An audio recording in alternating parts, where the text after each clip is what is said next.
Scott Leysath, the Sporting Chef. Brought to you by Camp Chef, the way to cook outdoors. Hey, welcome to the Sporting Chef. I'm cooking wild turkey. Now, I've been hunting wild turkey for a long time. I grew up in Virginia. The rest of the country has caught on to turkeys, and what's cool about turkeys is it's a success story. They roost in trees, which greatly increases their survivability.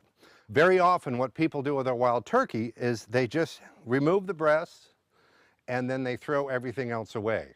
I'm going to cook the breast today, but what I want you to remember on your wild turkey is save those wild turkey legs and thighs, save the carcasses. It makes incredible stock. Now, these are the wild turkey tenderloins. Inside the tenderloin, there's this tendon right here that I like to remove, and you can just kind of work your way around it, or you can use a knife. Within the wild turkey breast, there are some fibrous areas that I like to remove. I like to trim it up, and you don't have to waste any part of this. Even if you take some of the little fibrous parts up and you get some bits and pieces, you can grind this up and make wild turkey burgers, which is what I will do with this tenderloin. Over here, I have wild boar Italian sausage on my Camp Chef stove that's going to go inside my stuffed wild turkey breast. So let me start to clean this up a little bit. And like I said, when I get to the little areas here that, and this is a nice tender piece, but it might get in the way of stuffing. I want to cut a big pocket in this. This is going to be a large stuffed wild turkey breast that's going to feed several people. And you can tell that some of the turkey has become a little bit discolored here. This isn't freezer burn, it's just been sitting out for a little bit. There's nothing wrong with that. If your turkey is freezer burned, it's probably because you didn't use a food saver package, and you can always cut off the freezer burned portion. Anything that you have that's trim you can use to make stock. All the leg, thighs, carcasses you make butterflied. I'm going to season it with the High Mountain poultry seasoning and rub here. And what's cool about the High Mountain stuff is it's not just a bunch of overpriced salt.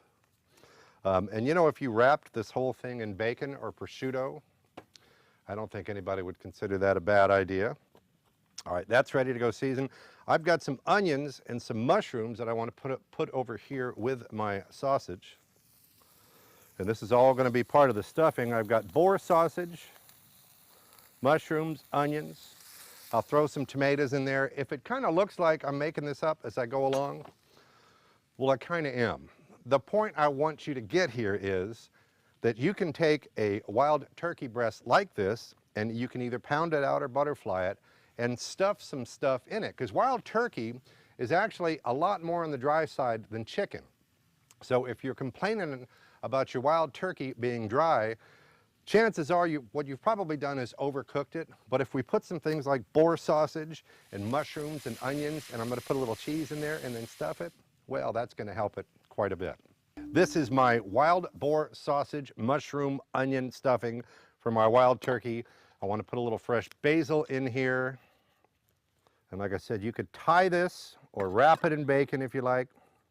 I'm just going to fold it over. Wait a minute. Cheese.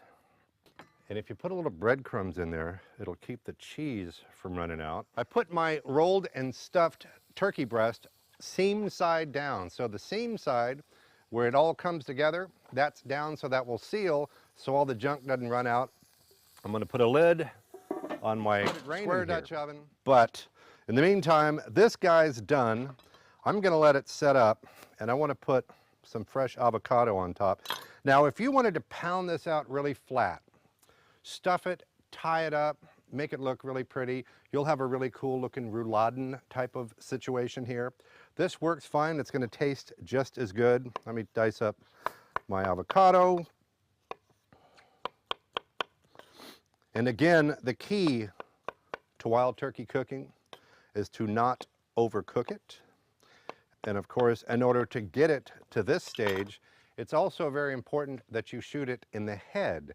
If you go and shoot a turkey in the body, for those of us that have turkey hunted, you'll notice that Man, I hit this turkey and I rolled the turkey and I went to pick him up and he wasn't there because he ran off.